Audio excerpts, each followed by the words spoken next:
Sadly, though, they didn't work on me. I slowly brought a small hand forward, and that was all it took to absorb all the bolts with my predator skill. A quick round of analysis produced instant results. This wasn't magic, but an art, one where he could roll his aura energy together, mix it with magicules, and give it destructive power. The fundamental idea was the same as Hakuro's modelville, I figured. But while the energy Gelmud expended on it outclassed anything Hakuro had, splitting that force into so many smaller bolts made the overall impact equal or less. He wasn't too well versed in the move yet, and if that was all the power he could cobble together, I was in no danger at all. "Hey," I said, "is that all you got? You want me to die just with that? Maybe you could give me a demonstration in how to die first?" I focused my own magic and tried launching a bolt of my own. But nothing came out from the right hand I thrust at him. I could feel the magic and aura flow within me, but I couldn't quite control it. Even if I understood how it worked, that didn't mean I could execute it that easily. So unlike magic, I couldn't just analyze this to grab it for myself. Practice really does make perfect. After that killer line I just gave him, too.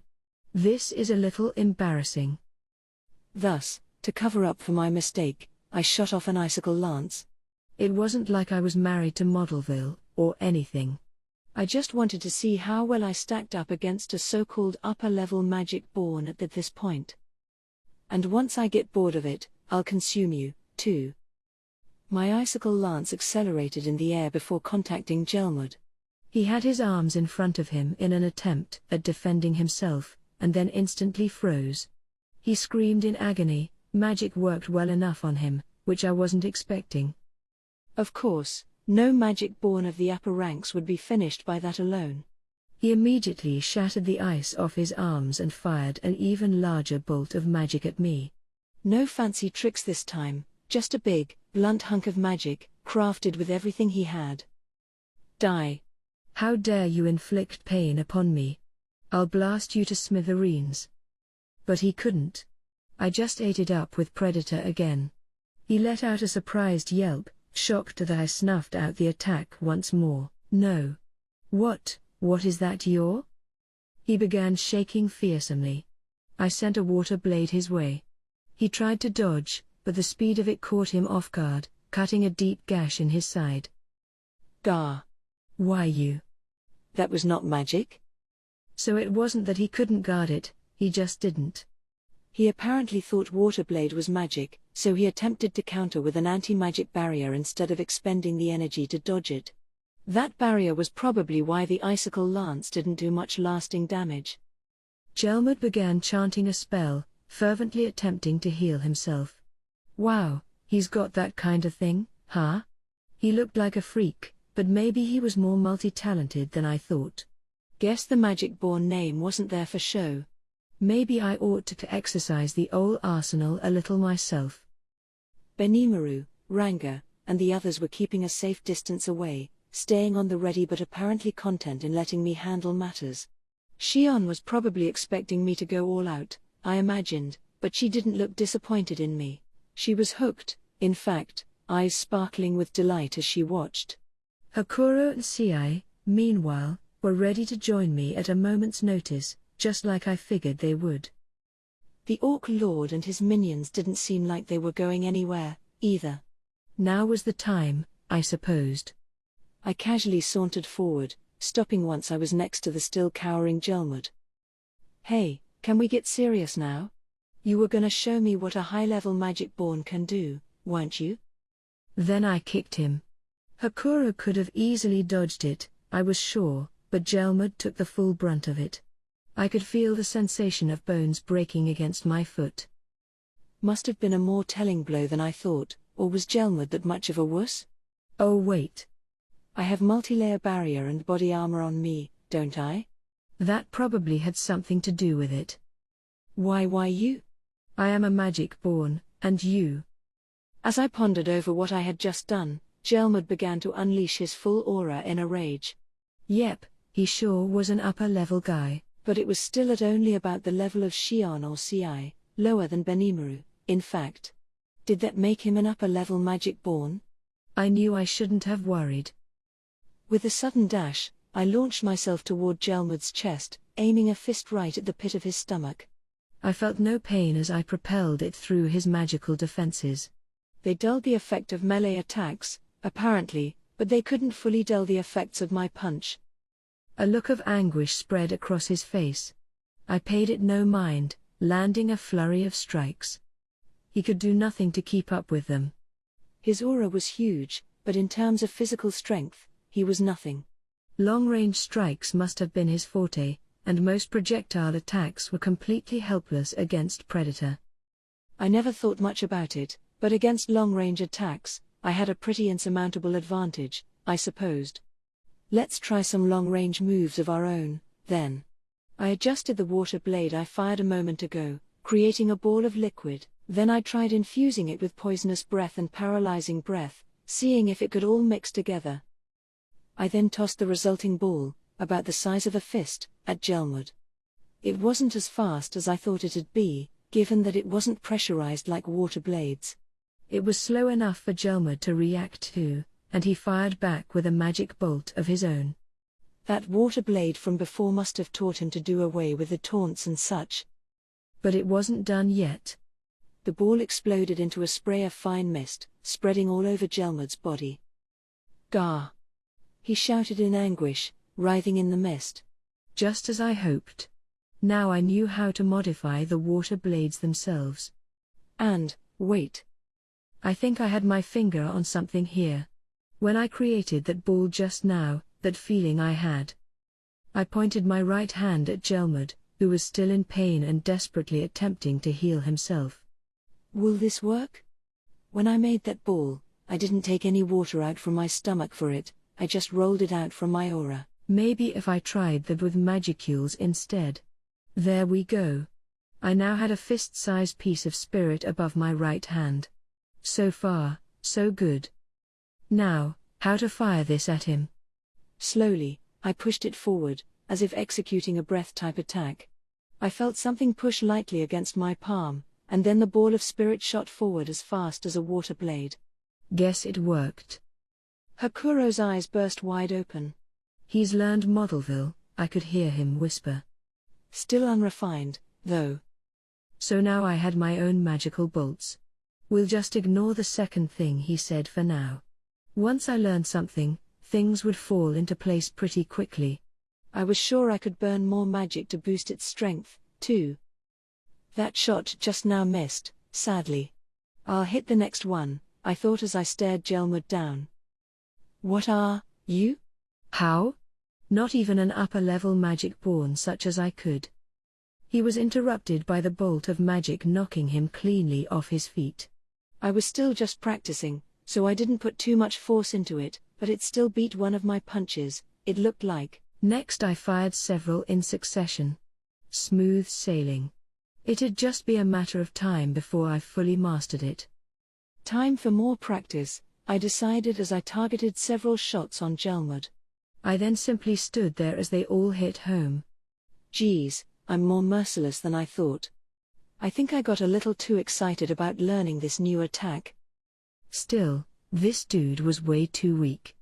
His store of magic was definitely beyond A level, I'd grant him that, but he still felt weaker than the ogre mages. What's with that? Understood. The ranking system, as defined by the human race, makes its calculations based on the quantity of the subject's magicules.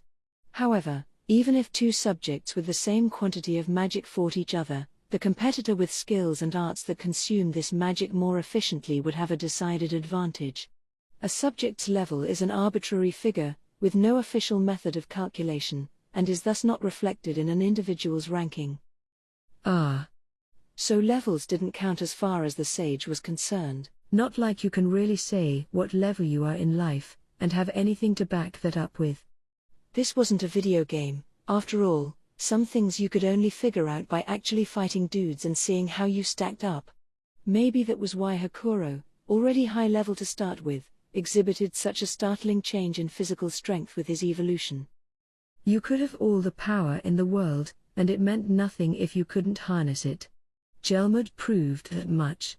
I couldn't lose. Yeah, no, I said tauntingly, You can go around calling yourself a high-level magic-born all you want, but you don't look like much of anything to me.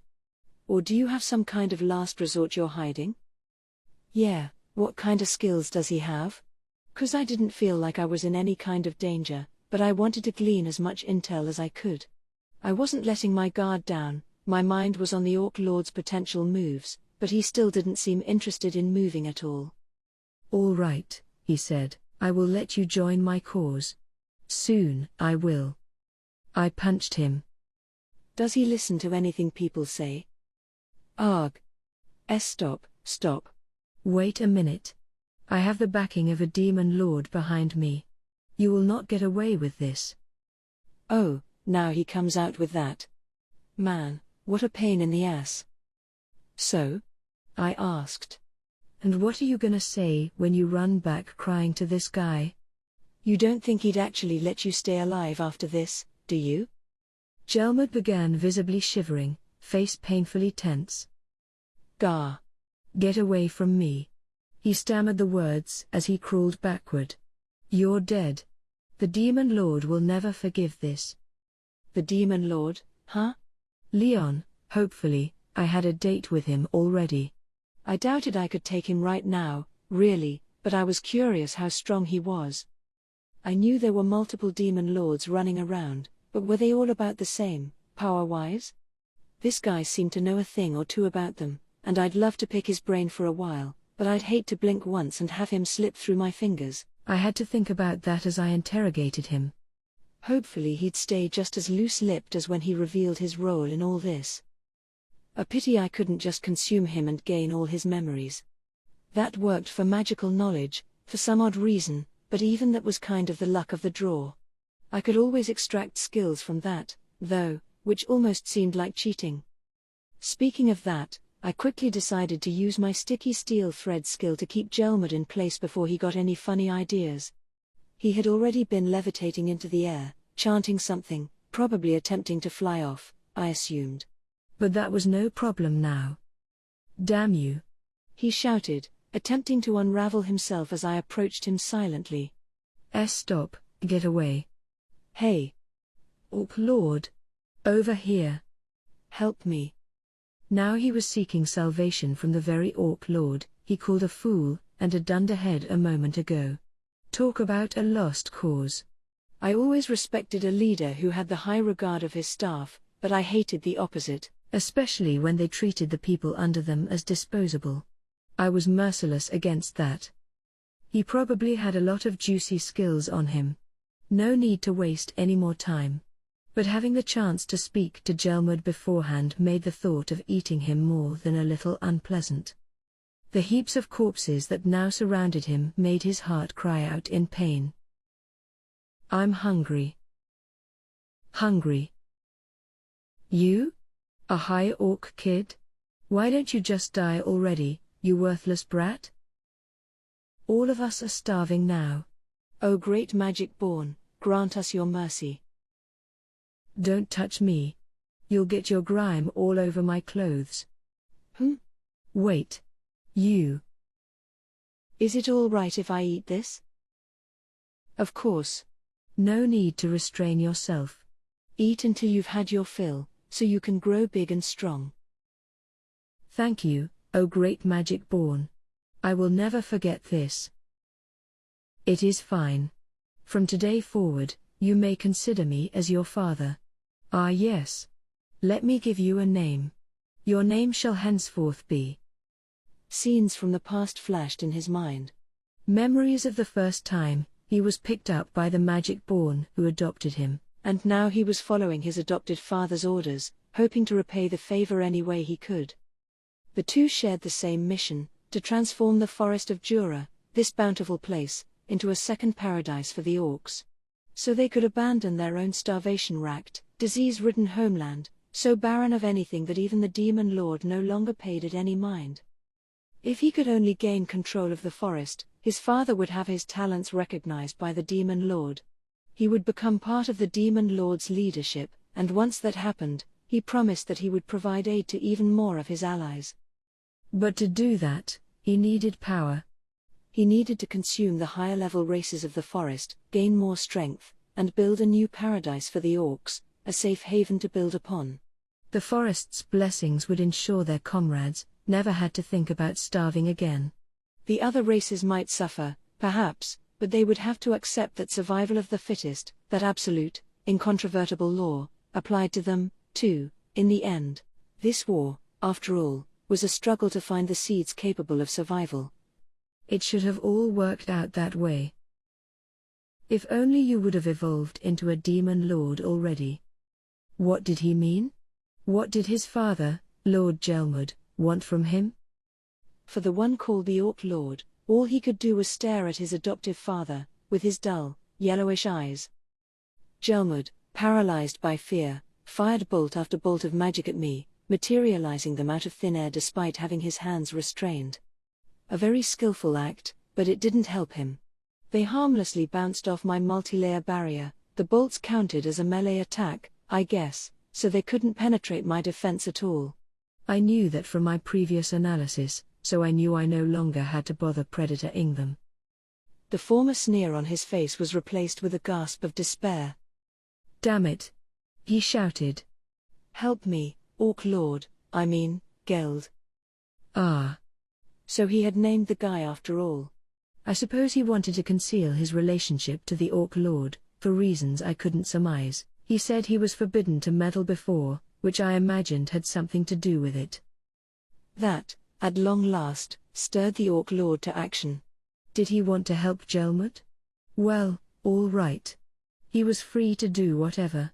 I promised Thraney that I'd take him out anyway. It looked, externally speaking, that he was little more than Gelmud's puppet, but I didn't care. It wasn't like picking off the guy behind the scenes was gonna neatly end all of this. I had no reason to hate this orc. But that didn't mean I could let him live. Watching him as he closed the distance between us, I gauged the situation. None of this felt threatening in the least. I couldn't estimate his magic stores since I hadn't made physical contact with him yet, but I figured it wouldn't be too far from Benimaru's. And that was still around half of Ifrit's. If I gave this a serious effort, it shouldn't be too tricky. My main concern was what would happen once all these Orcish soldiers were leaderless. Well, it's about time you stood up, you good-for-nothing idiot. Ha ha ha. I don't know who you think you are, but you're about to get a taste of real strength. Get him, Geld. Show him what it means to defy me and... With a wet, squishy-sounding thud, Gelmud's order was cut off mid-sentence. His head rolled along the saturated ground a few feet. The Orc Lord had done a marvelous, if somewhat forceful, job of chopping it right off his shoulders. Crunch, splish, splorch. Uck, gross. He's eating the dude. The Orc Lord, upon walking up to Gelmud, had not hesitated a moment in using his meat cleaver-like weapon to decapitate the man. Once that was done, he started to slash away, carving the body into small, bite-sized pieces that he immediately hurled into his mouth. It was a low-born, pathetic, and all too suitable ending for Gelmud. So this pig guy wanted him dead, too, huh? Or was this his Orcish instincts at work? Either way, it wasn't exactly great news for me. The dull, yellow eyes now had the glint of youth and intelligence to them. He had regained his sentience, something he had once lost to the power he gained from all the different races he had tasted. I wasn't anticipating this. Talk about biting the hand that feeds you. The resulting aura was like nothing I had experienced so far today. Confirmed. The Orc Lord's magical energy has expanded in quantity. He has begun the evolution process to a Demon Lord seed. Evolution complete. The individual Geld has completed the evolution to an Orc disaster.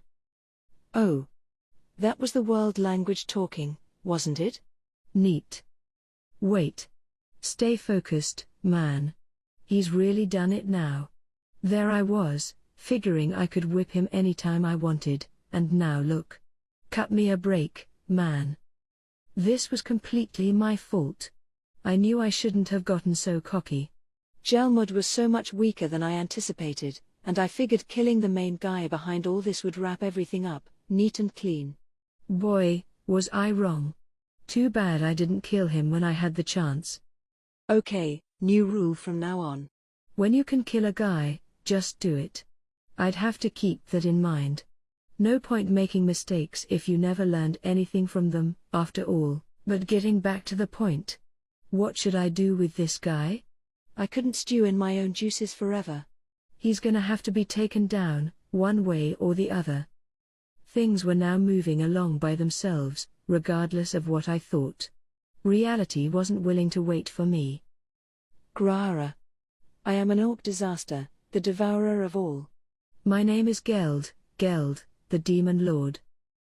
To Geld, I suppose, he was just bringing to fruition what Gelmud wanted for him this whole time.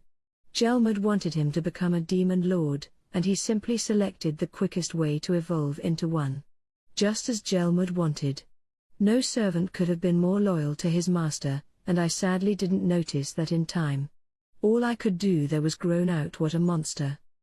His eyes were now youthful, full of sparkling energy and intelligence. His mere presence was intense, severe, on a scale like nothing Gelmud had ever achieved.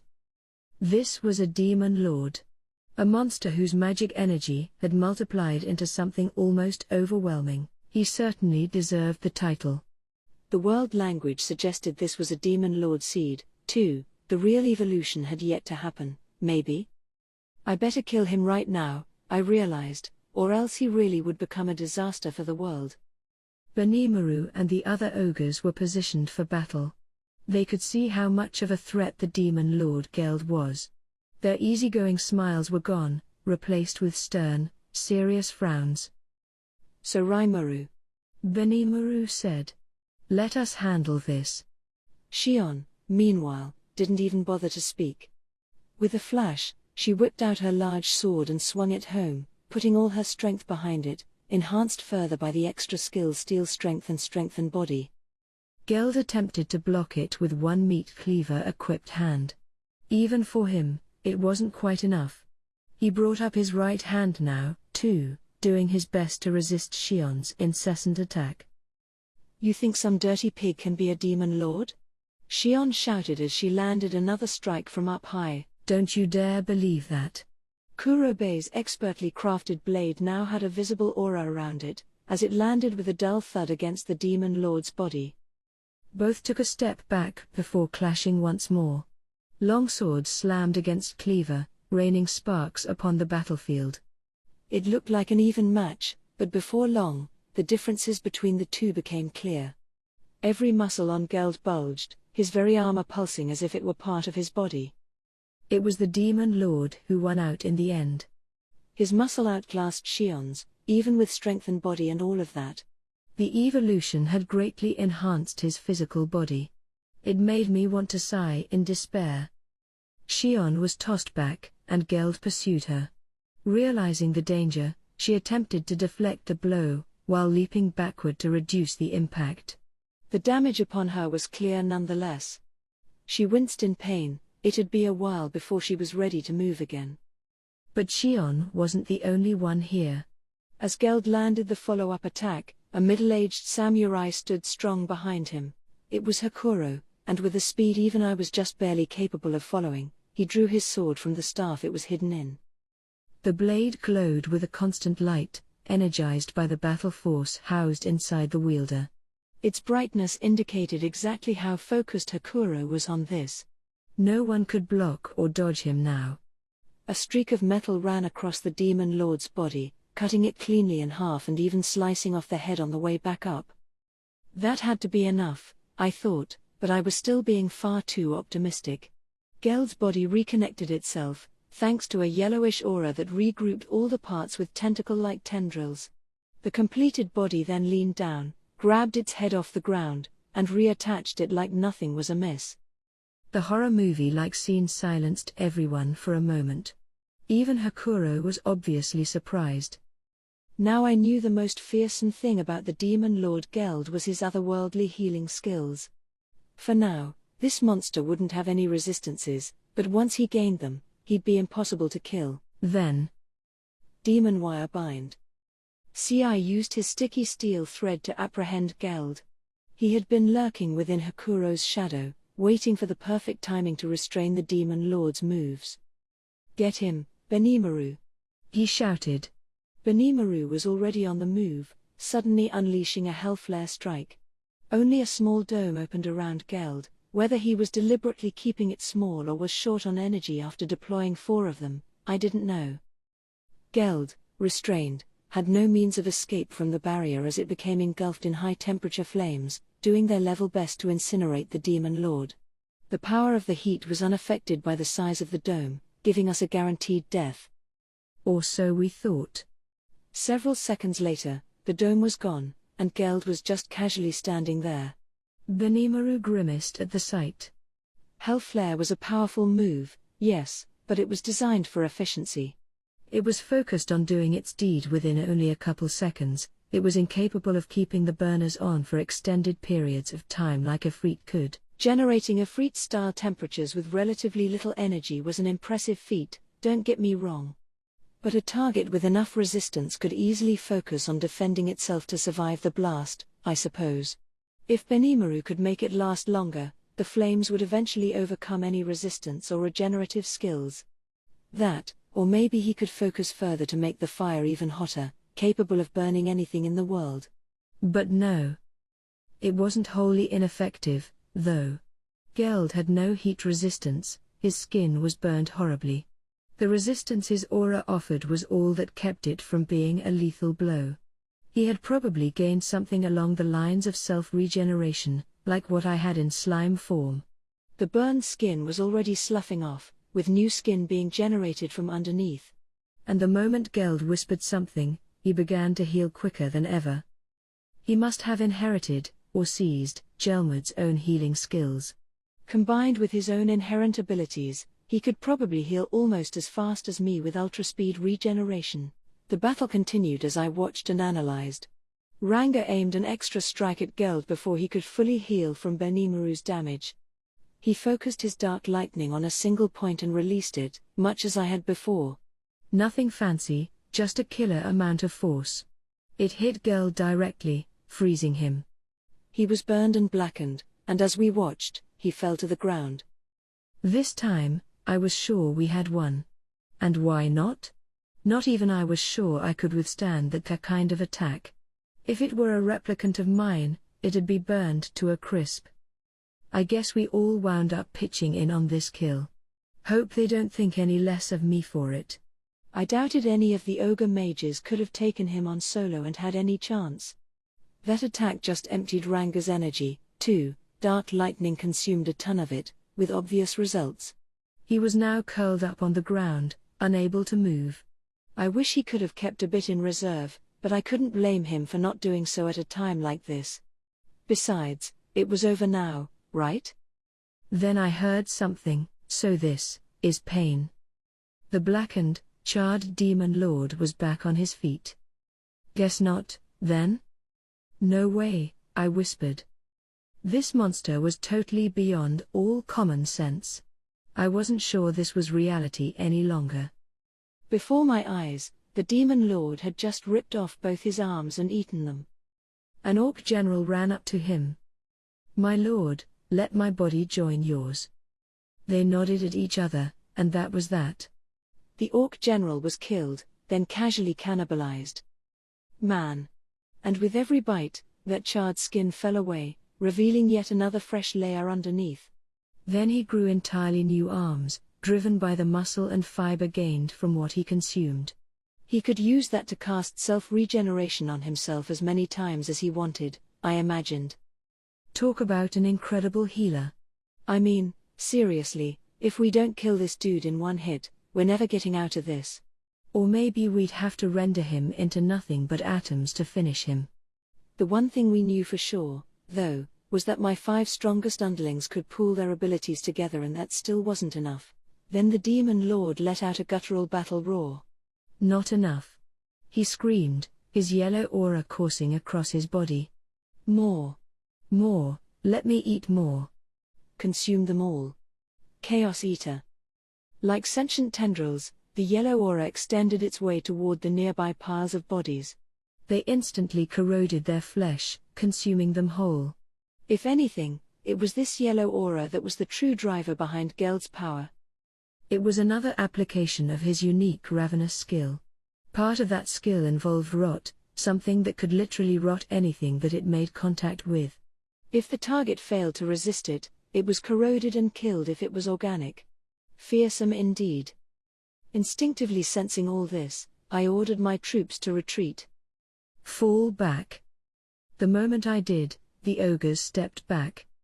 Tell Gobta and the lizardman not to come near here. What about you, Sir Rimuru? Benimaru asked. I opened my mouth to reply. I was cut off. You will become my next meal. Die. Death March dance.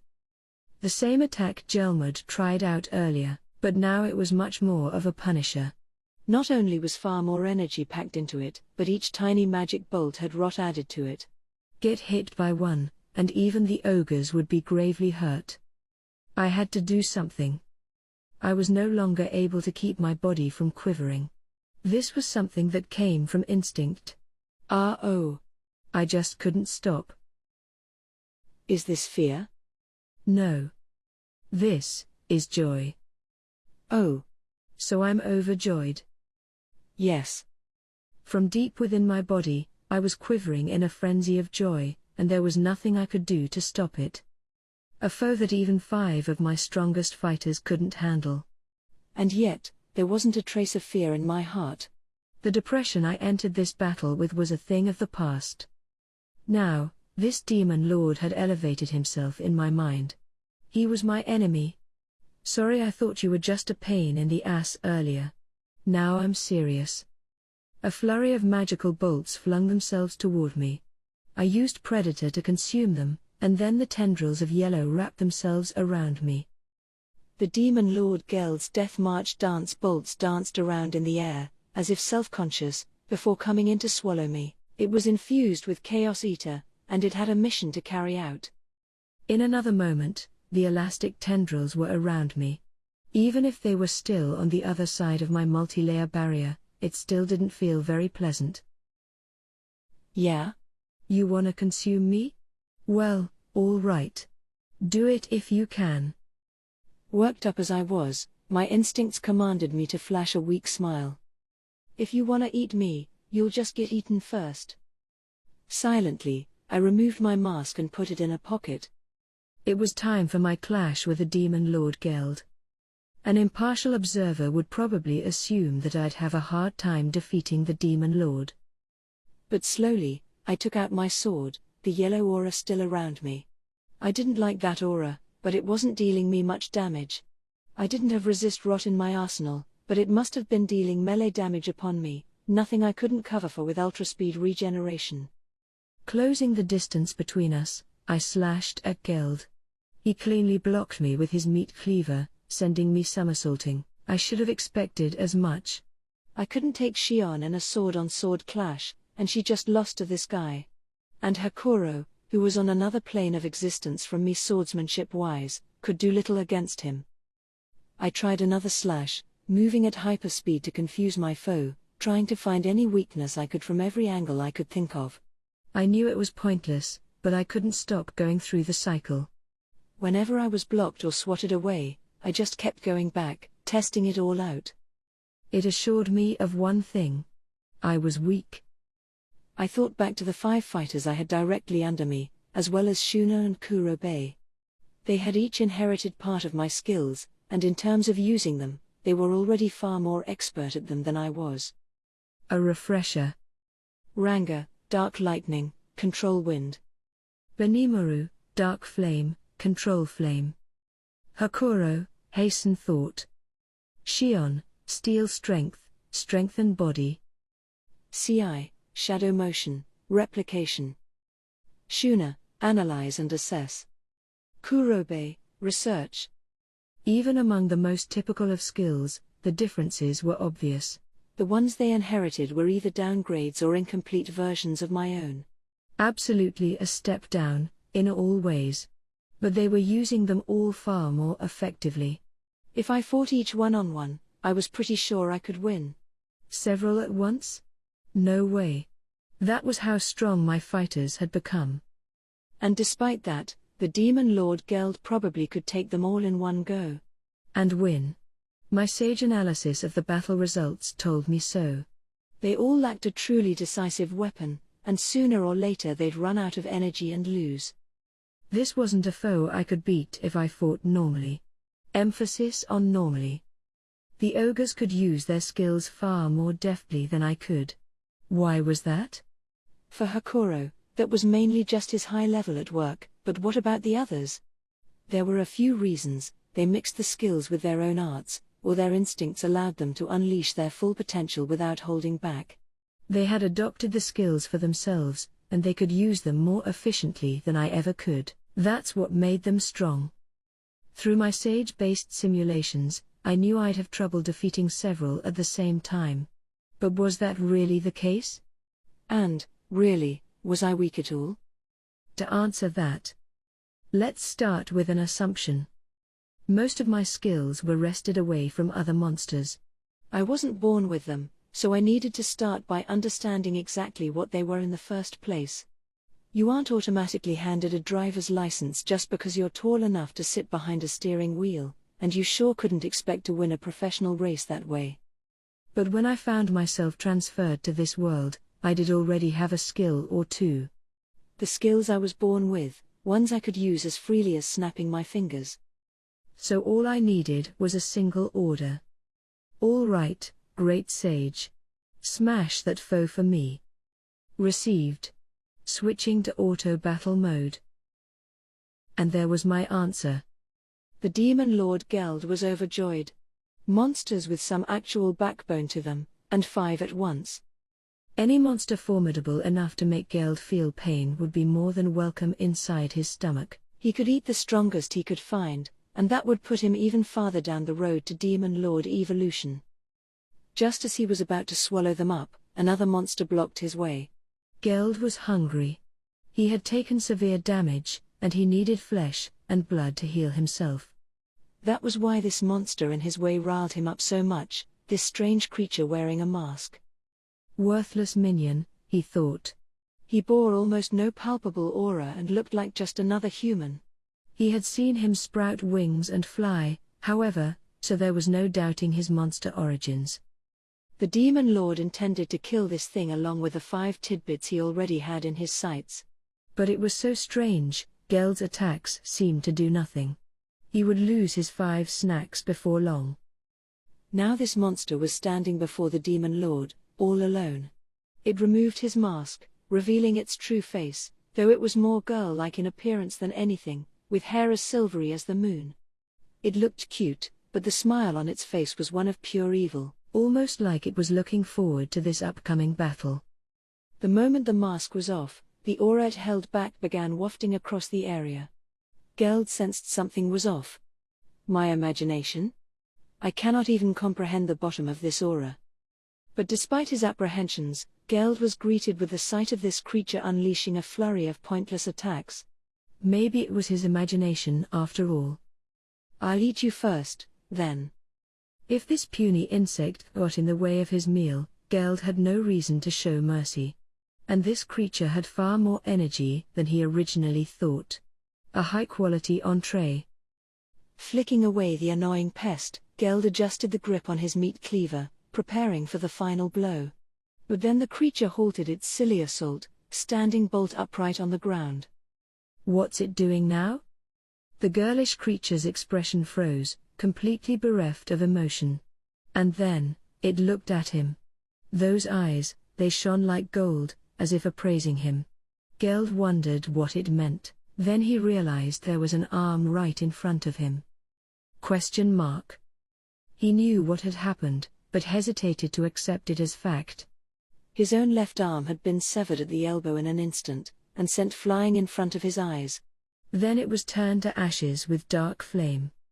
The sword in the monster's hand was wreathed in a dark flame. It burned without heat, but it had vaporized the severed arm in milliseconds. The temperature levels must have been surreal. An enemy? Yes. An enemy. This thing he treated as nothing more than food before. Now, things had changed. The foe projected a much larger presence now. The first enemy the Demon Lord had faced since his evolution made him anxious from head to toe. He began to feel physically uncomfortable. No. My arm won't regenerate? He checked his own arm. It was burning at the end with dark flame that never seemed to extinguish. It was keeping him from healing, its aura now connected to his enemies. As long as he didn't kill the foe who had put this upon him, the flame would never disappear. Anger began coloring Geld's eyes. He ripped the remainder of the arm off of the shoulder, consuming it in several large bites, before regenerating the arm from the socket. Then he thought for a moment. If he didn't have enough power before, he could just use his skills to compensate. This foe's speed was exemplary, but Geld held the power advantage. If he could just crush it, all that speed would be his. Matching his meat cleaver with this monster's moves, nimbler than ever before, he blocked the full brunt of the enemy's force. But the moment sword met cleaver, the dark flame swallowed it whole, melting it. No. The Demon Lord Geld reared back, shocked. Was this an enemy? No. It was a threat. He had to consume it with every power he had at his disposal. Otherwise, he finally realized, he would be the one eaten. Geld's aura swelled, releasing a shock wave of force. He watched the monster elude it, then unleashed Death March dance once more. The magical bolts split into 8 in midair, each bolt hurtling toward its target. Each one was enhanced with ravenous, bestowed with the rot property. The monster evaded them as they flitted through the air, absorbing each one of its pursuers. Geld laughed.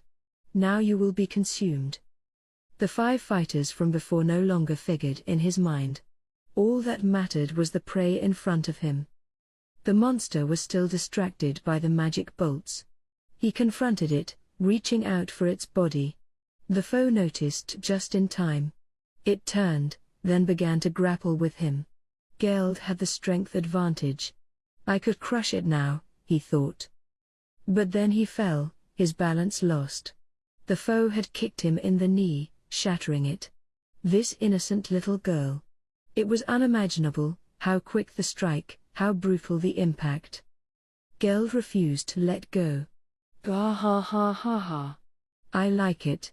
I'll eat you just as you are. The prey was in his hands, ready for the first bite. It was helpless now. A little bit of damage was of no concern to Geld. Even that shattered knee was already regenerated, good as new. The Demon Lord filled his palm with the yellow aura, preparing to infuse it into his prey. Ravenous allowed him to rot his foes directly with a single touch, arresting all their life functions and converting them into more nutrients for him. Every fiber of his being desired to eat this creature, every ounce of energy poured toward his rot skill. And in a moment, his opponent would stop resisting, as its body slowly melted into nothing. Things have unfolded just as I thought. With the full support of the Great Sage unique skill, I was now fighting with my skills at maximum efficiency. I was making complete use of them, but it wasn't because I had leveled up or anything. I wasn't fighting so much as I was letting the sage do the fighting for me. It was a totally optimized approach, leaving everything to good old Sage. Just as I figured, it demonstrated perfect mastery of my skills. Once I knew I couldn't overpower Geld, I placed a multi-layer barrier over my sword and imbued it with dark flame. This kept the sword from deteriorating over time, greatly boosting its attack force along the way. Even the skills I never managed to use too well were expertly handled by the sage.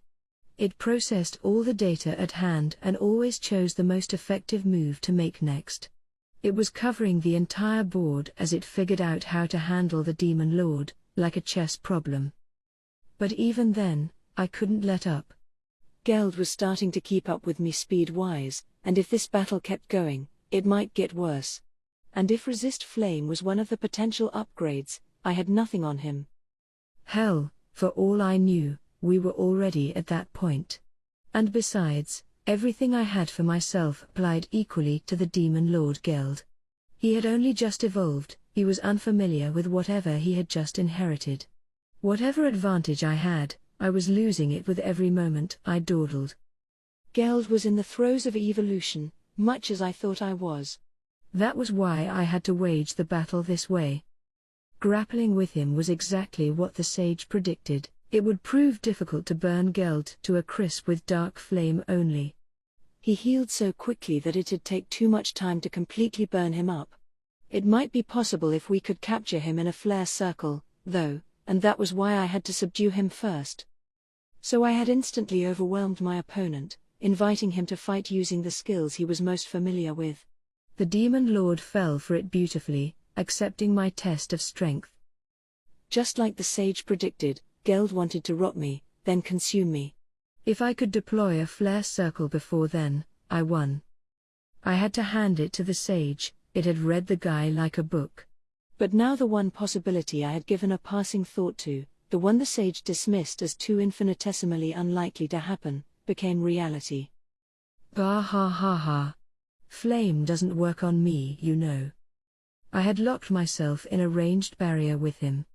The flare circle was now underway, and the Demon Lord Geld, who was supposed to be bursting into flames now that it was several thousand degrees around us, was instead heartily laughing in my face. I hate it when these worst-case scenarios become reality. Report. Enemy confirmed to have resistance to flame. Requesting immediate alterations to plan.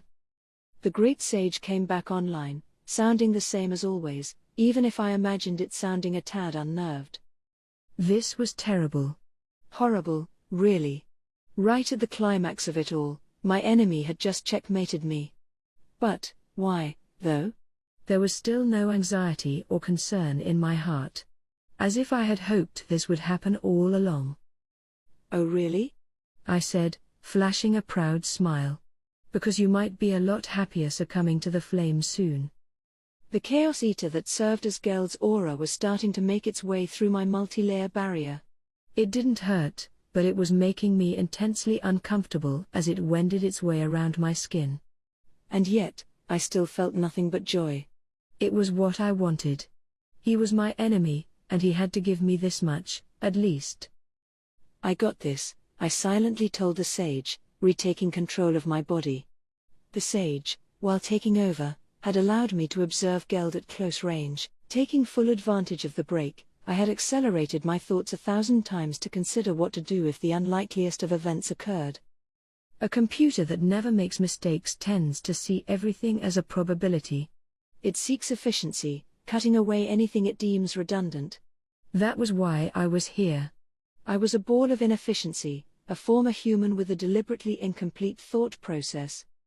So don't be disappointed, partner, I whispered in my heart as I sneered at the Demon Lord. You were perfect. Just leave the rest to me. This guy wanted to consume me. That prediction came true, at least. And that meant I had an opening. A little while back, I was a tad over-optimistic, reasoning that I should have eaten the Demon Lord back when I still had the chance. Right? And I was, at the core, a slime. I had exactly 3 intrinsic skills: absorb, dissolve, and self-regeneration. They were gone now, merged with assorted other skills, but I also had a unique skill, predator, that was an enhanced version of them all. It suited me perfectly as a slime. Nothing could have worked better with my inner essence. I doubted that my evolved ultra-speed regeneration was any less incredible at healing than whatever the Demon Lord was sporting. Which meant that if we started consuming each other, I was bound to win in the end, right? Report. The probability of you executing Predator first is. The probability doesn't matter. Quit worrying. I told you to leave the rest to me, didn't I? Either the Demon Lord Geld rots and kills me, or I consume him first. It couldn't have been any simpler, and I was ready to do it, even if my chances were exactly 0%. Why? Because that was my plan from the very start. The Demon Lord, apparently pretty sure of his own victory, was now trying to melt me, looking every bit as elated as I was. I could take advantage of that, pretending to be rotting away, weakening, as my body fell apart. Apart, and over him. From my opponent's palm, through his arm. And by the time he noticed, the operation was underway. Letting my instincts take the wheel, I had engaged my enemy the way that slimes naturally do. Concern now crossed his face. He tried to peel me off, but he couldn't, I was already all over his body. You see now? Sorry, but all that strength of yours doesn't mean too much now, does it? GNH. No? What are you trying to? Huh. If you thought you had an exclusive license on consuming stuff, you're wrong. Nailed him. And Geld knew it. He winced at my words. But I still wasn't necessarily at an advantage. We were, for the moment, at a stalemate. He was using his healing skills to resist my predation, and I was using ultraspeed regeneration to keep afloat over his rot attack. We were eating away at each other, like an Ouroboros come to life. The great sage was too much of a perfectionist to ever come up with something like this, but it was exactly what I wanted. Whichever side consumed the other was the winner. The rules were so easy to understand. And getting myself into this situation in the first place was a requirement if I wanted to win. It wasn't that I came up with the idea after the sage's tactics failed, I just followed my instincts, and this was what resulted, really. Instead of relying on unfamiliar, unseasoned skills, I relied on whatever my instincts willed for me, at the root, and executed what they told me. The slime's absorb and dissolve skills had been merged into Predator, and so I was doing what those instincts wanted for me. I am, after all, a predator. Geld, your ravenous is a powerful unique skill, I'll grant you that. But you're not a predator. You're a scavenger. You can eat anything, which is incredible, but I'm adapted for catching and consuming. And that gives me the advantage. If we're gonna keep eating at each other, I'll be the one to gain new skills from it first. My predacious instincts will it to be done. I can analyze and obtain skills even from living creatures, but you, Geld, you can only steal them from their corpses. And that's what will decide this. It was hard to say how much time passed, we were still consuming each other. I concentrated on predation, assured of my victory, when I started to hear the strangest voice. I can't afford to lose. I ate my own comrades. I can't afford to lose. I have to become a demon lord. Because I ate Lord Gelmud. I can't afford to lose. My comrades hunger. I can't afford to lose. I must eat until I am full. The thoughts flooded my mind. They belonged to the demon lord, I assumed. Talk about stupid. Think whatever you like, I've already won. But I can't afford to lose. I ate my own comrades. I committed a terrible crime. I can't afford to lose. Look, can you forget it already? Let me tell you. This world's all about survival of the fittest. And you aren't fit enough. So you're gonna die. But I can't afford to lose. If I die, I leave the sins of my crimes to my comrades. I don't mind if I, alone, am sinful. I did whatever was needed to avoid starvation. I will become a demon lord. I will accept all the hunger in the world, so no one else has to feel this famine. I know I can. I am an orc disaster. The consumer of all. And you're still gonna die. But don't worry. I'll eat up all those crimes for you. You, what? Eat my crimes? Hum. And not just yours. I'll eat the crimes of all your friends, too. The crimes of all my friends. How greedy of you. You think so? Yeah. I am greedy. Does that make you feel better? If it does, then just rest a bit and let me eat you already. Ah. I couldn't afford to lose. But I am tired. It is warm in here. Greedy one. You know there will be no tranquility down the road you travel. But you are still willing to take on my crimes. I thank you. My hunger is sated. He was Geld, the orc disaster. And now, his consciousness had vanished within me. Confirmed. The orc disaster has disappeared. The unique skill Ravenous has been absorbed and merged with the unique skill Predator. So I win. There was no way someone as hungry as he was could beat me without starving himself in the process. I opened my eyes, carrying the weight of him and all his Orcish comrades on my back. In the quiet, I declared my victory. I have won, I said. Rest in peace, Orc Disaster Geld. I could hear the cheers from the goblins and lizardmen, along with cries of anguish and despair from the orcs. Their conquest was over. They knew it, and from the thoughts they shared as they cannibalized one another before, they knew it was all caused by Gelmud's nefarious plans. What bothered me most was that the person or persons controlling Gelmud were quite likely still alive. He talked about having a demon lord patron backing him up, and there was no way to tell if that was the truth or not. I'd probably need to be careful, but careful about what? I had no idea. And I could hardly leave these orcs to their own devices. We had problems left to solve.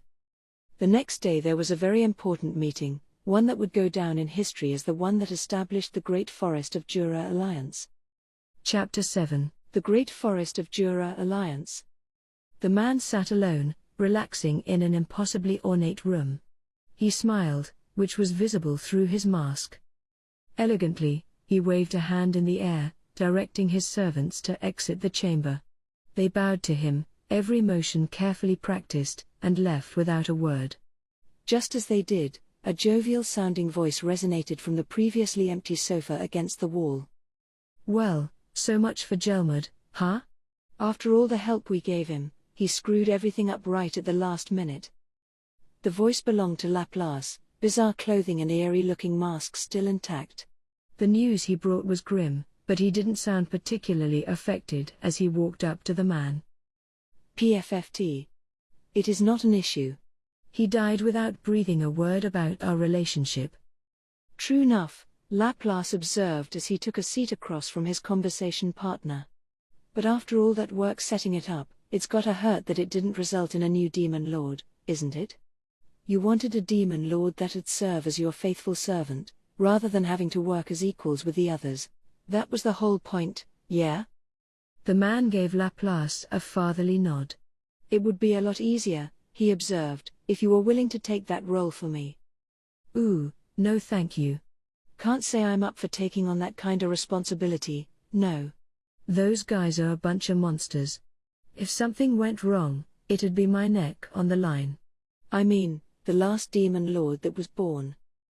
Demon Lord Leon. The human, Leon Cromwell. Yeah.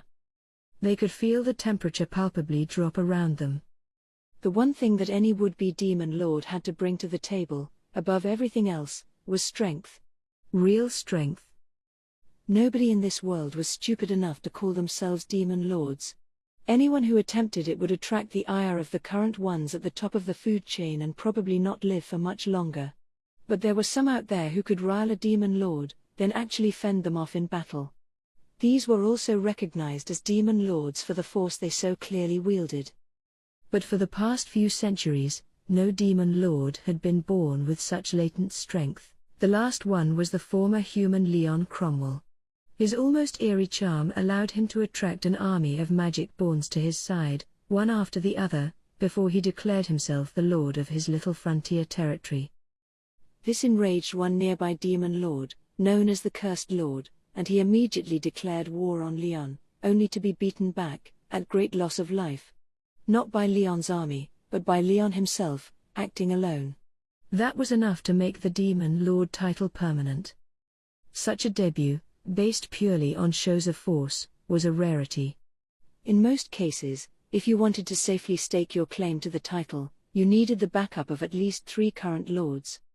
That way, if anyone tried fighting the new candidate, they'd have to tangle with his allies at the same time, so the theory went, at least. Then a demon lord came along who figured he could game the system a little. Instead of engaging in tense negotiations and forming alliances with other demon lords, why not will a demon lord to life who was perfectly willing to do whatever you asked of it? It was a tempting thought, even if it risked the ire of one's peers.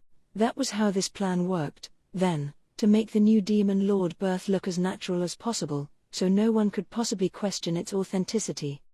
Gelmud was key to that, and it was also key to make sure his own ambitions were stoked as much as possible along the way. Well, the man said, ignoring the sudden chill in the conversation, enough of Leon. My real concern is that we have already reached out to 2 demon lords about this. I am sure they will be very disappointed to hear that the plan failed at this rather late stage. The plan was meant to be put into motion a full 300 years after Valdora's disappearance, set to unfold carefully over decades. But it was all over now, and the man would be lying if he said it didn't pain him. Okay, Laplace countered, but look at these, will you? They'll show you something pretty crazy. He produced a set of